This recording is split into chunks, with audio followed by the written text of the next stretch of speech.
Uh, so we have a quick review earlier. Just you have already come across in analytical chemistry the Beer-Lambert's law. So I have exemplified that. So starting from, you have come across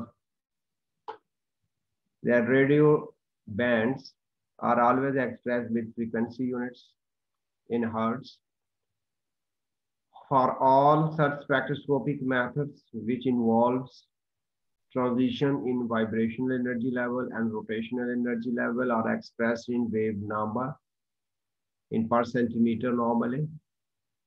But in case of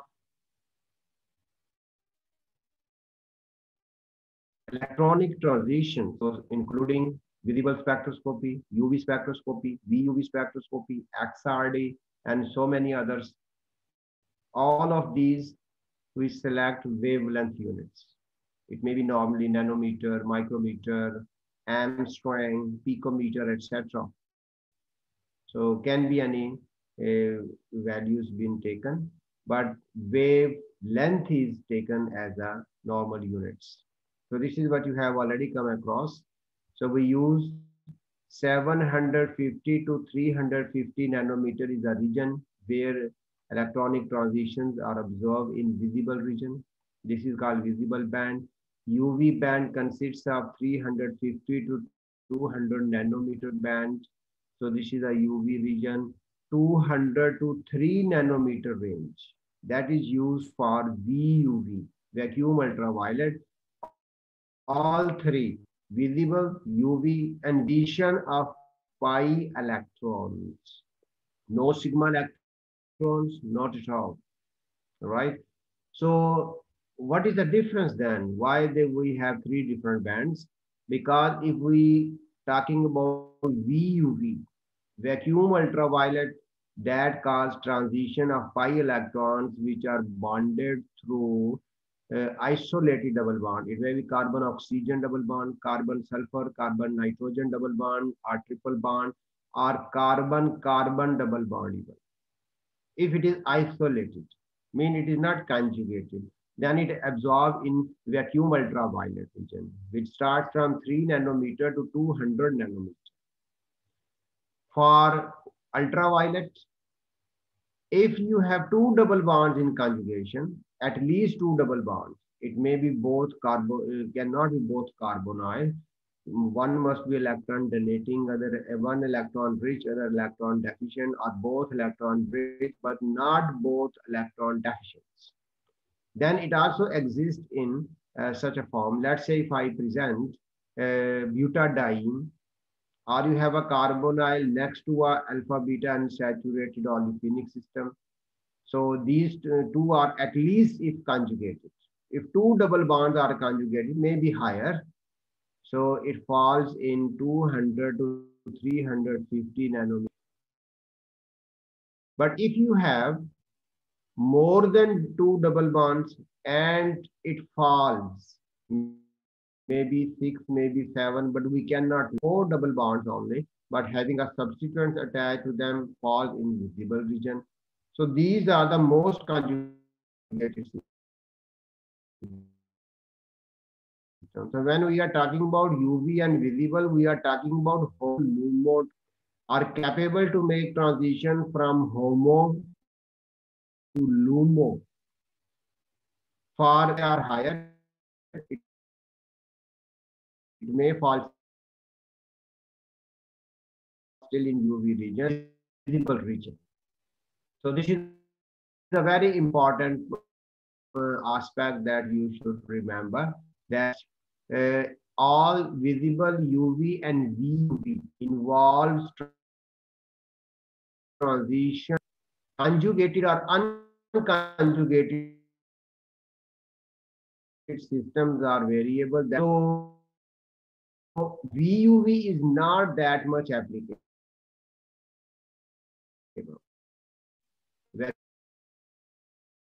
Vacuum or carbonyl systems is not much in this. UV and visible are much useful.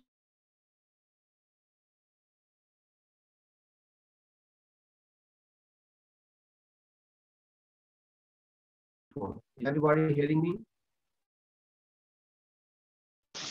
Yes, sir. Sir आपका voice issue आ रहा है, बार बार आपकी आवाज़ cut रही है।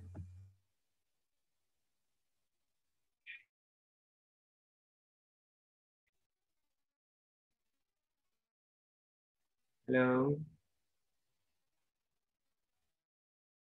Yes sir.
There is a disconnectivity. Hello. Yes sir. Yes, sir.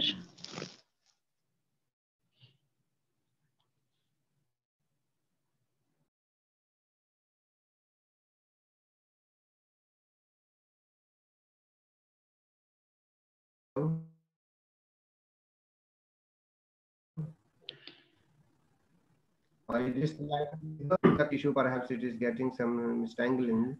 So anyhow, uh, if we have I is the intensity of the electromagnetic radiation passing through a organic sample in solution phase having a concentration C where the path length or and this is the area absorption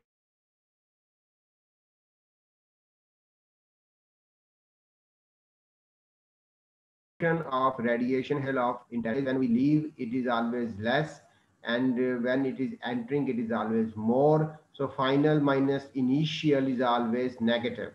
So that's why we represent this with minus di. So anyhow, I minus di. Di is the absorbed concentration, absorbed intensity of radiation. I is the initial. So initial minus this one is the overall what is we are having here. So this is what you have seen, that this differential change in or absorption of intensity of radiations is directly proportional to observe with intensity. If we increase the intensity of light, more absorption shall take place.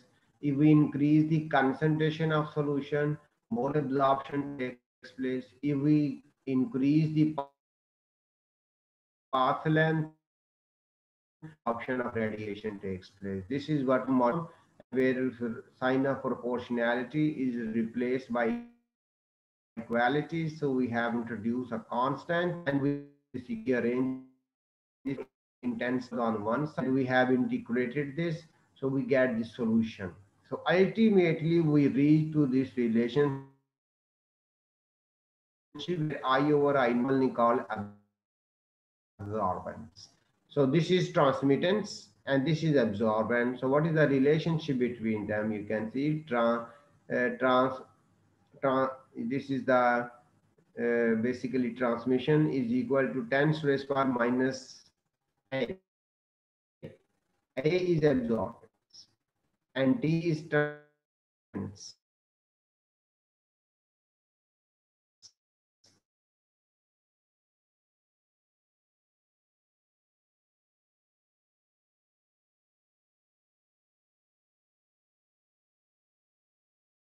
we have a inverse absorbance is constant, which is absorbance. Now this absorbance is epsilon CL. C we know, L is the path length. Normally this is 1 centimeter taken. So when it is 1 centimeter, so all solutions we shall have 1 centimeter. It is not a variable. So all cells are 1 centimeter normally. So concentration is the concentration of the solution. So absorbance over C shall be epsilon if the L is 1 centimeter. So normally this is 1 centimeter. So it means epsilon is absorbance over concentration. If this L value is 1, epsilon shall be a ratio of absorbance to concentration. So this is giving us a value that whenever concentration increases, absorbance increases. Whenever concentration decreases, absorbance decreases to maintain this value constant. This is called epsilon. Epsilon is very, very important. Its value is very important. Why it is important? You shall see in the next slide. Just here I have presented the units of epsilon, which is liter per mole per centimeter. This you have already come across in analytical chemistry, but I just repeated this for instance if you didn't have studied there in good way. So this should be, you must remember what is the relationship between absorbance and transmission. This is a mathematical presentation which clearly indicates have a opposite.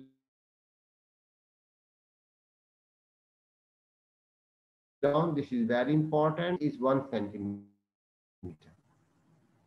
Its units are liter per mole per centimeter in fact.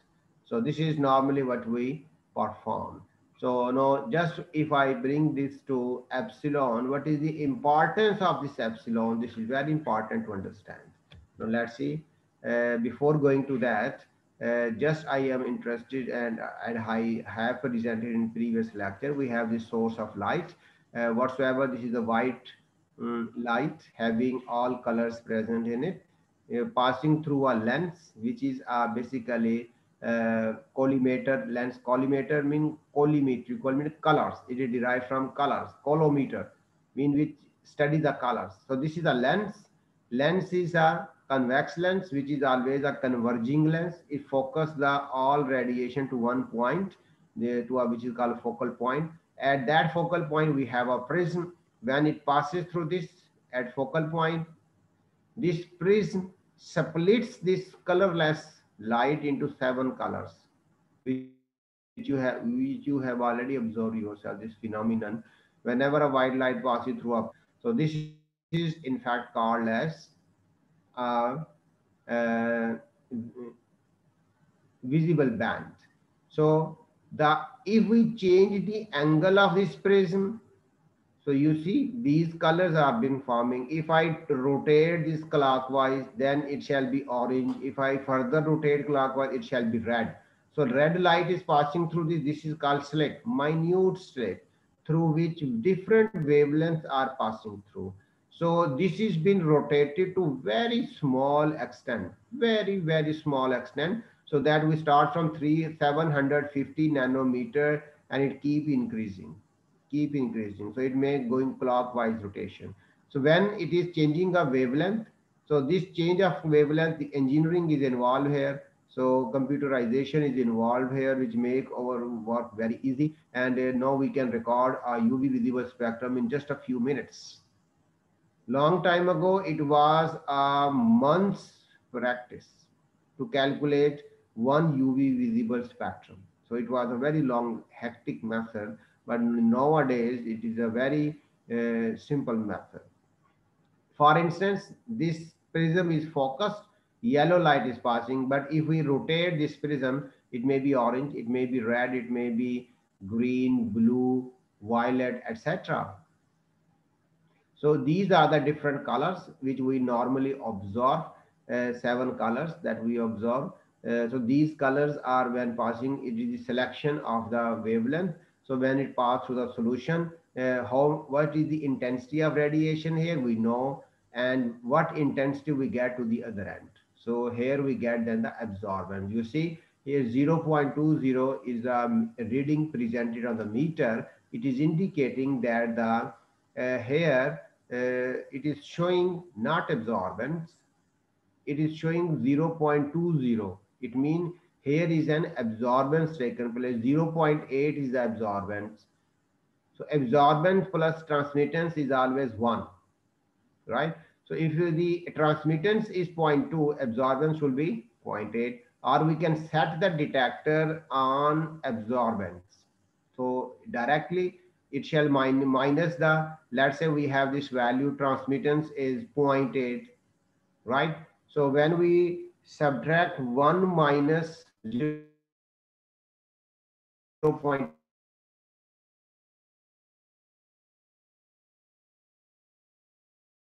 it shall be 0.2. It may be absorbance. So we can set that in spectrophotometer works. In fact, how these rotations, how these radiation source is dependent. If we are working in UV region, then we doesn't use the visible light, we use the UV light. For UV light, we use a lamp which is called hydrogen discharge bulb or a hydrogen discharge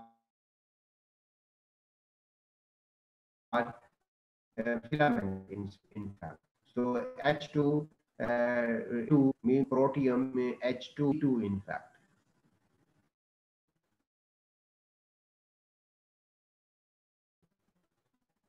Right, so we have 10 minutes remaining for the first session. So we shall log in.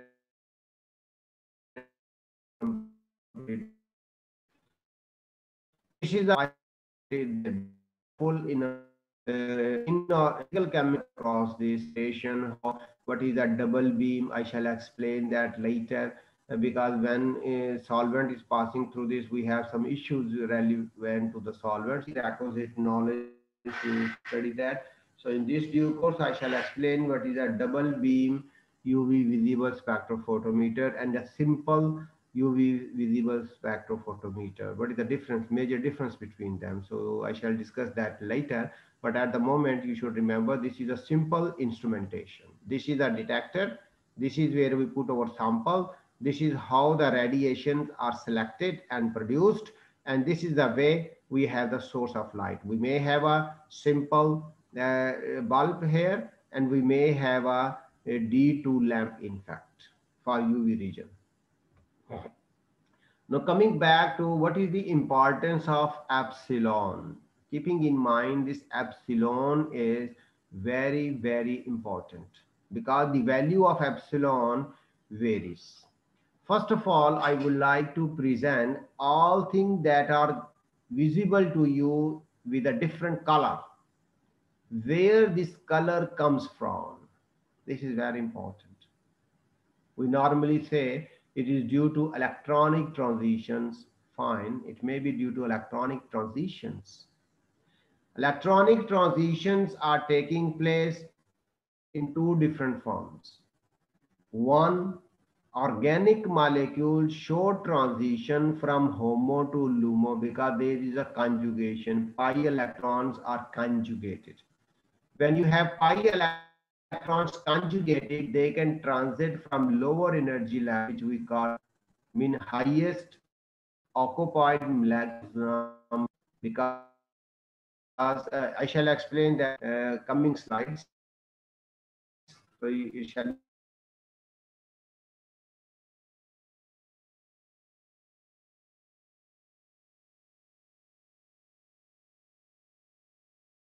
electrons conjugate and LUMO is present in HOMO, highest occupied molecular orbital.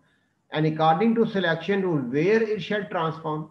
It shall transform to next energy level, E plus minus 1.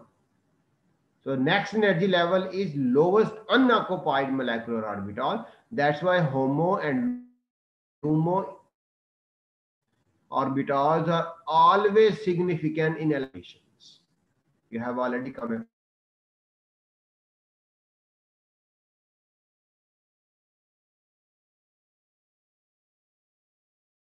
across this. So HOMO-LUMO transitions take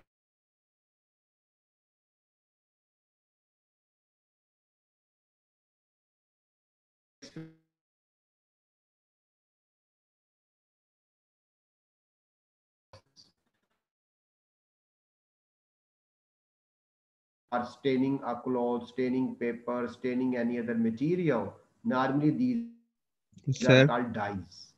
Yes, आपकी आवाज नहीं आ रही sir, जी. आपकी आवाज नहीं आ रही।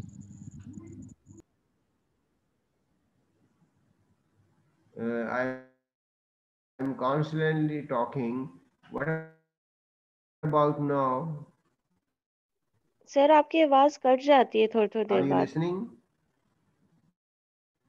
I don't know. This is maybe a network issue to our end, but I know I'm trying my best.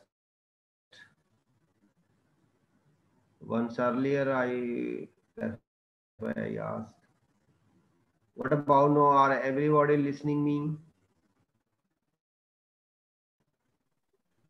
Sir यूं आवाज आ रही है, बस बीच में ऐसे कट जाती है। Sir cut cut Or else I shall try.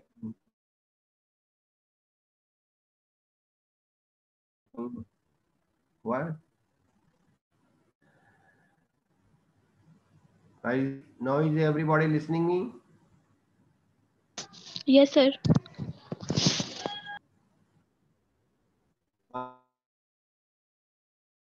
All right. So we have 5 minutes.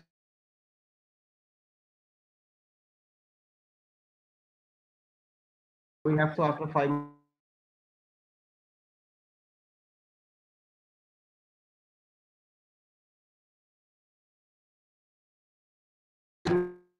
minutes. So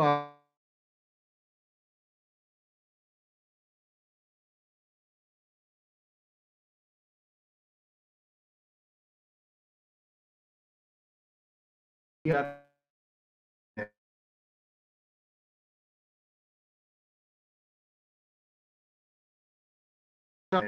they are basically normally difference is I shall explain that later that pigment. All right.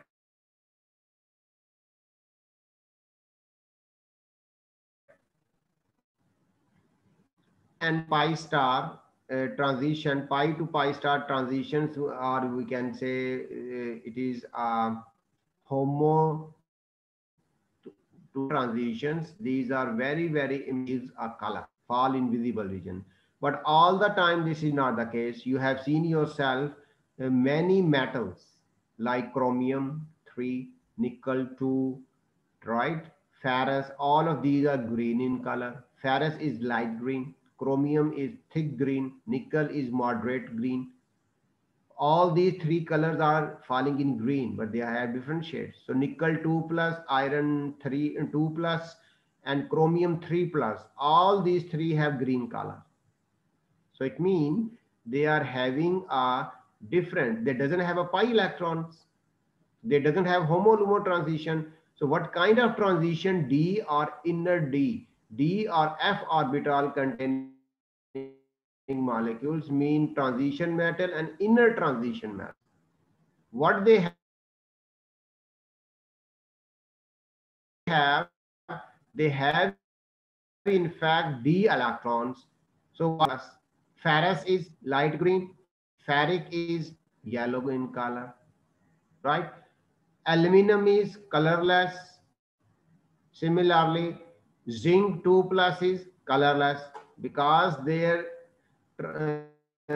transition between the D orbital, D electrons or electron in F orbital. So they are having different orbital arrangement. So here transition takes place from lower D to higher D or lower F to higher F orbital in transition and inner transition matter. So the color of different ions is basically due to inner transition of D and F orbitals. If this energy gap between, let's say you have come across in tetrahedral geometry, if it is a d orbital, has a Eg in energy, and Eg is higher in energy. Totally opposite. So this is to T to G. It is in fact eliminating a color. This color is basically different. It may be falling in visible region, it may be falling in ultraviolet region. So in which range it is showing a color. If it is showing in UV lines, if it is falling in visible, less in a UV. So this is something which is important. Two different ways to color anything. One is there is electron transition. A few seconds again.